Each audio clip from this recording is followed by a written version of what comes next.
Today we're going to be talking about our lipped spigots. So the difference between the lipped spigot and our standard spigot is that these spigots have a 6mm rolled lip around the outside.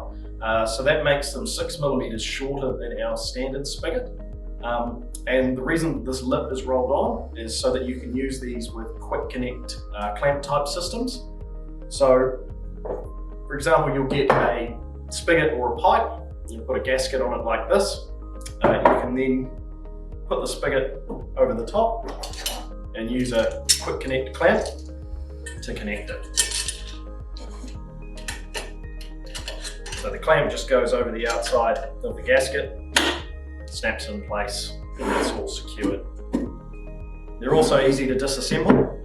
So same thing in reverse, you just have to take the clamp off, pull it off the outside, and the spigot can come away. So it makes cleaning and assembling your pipe work a lot easier with a system like this.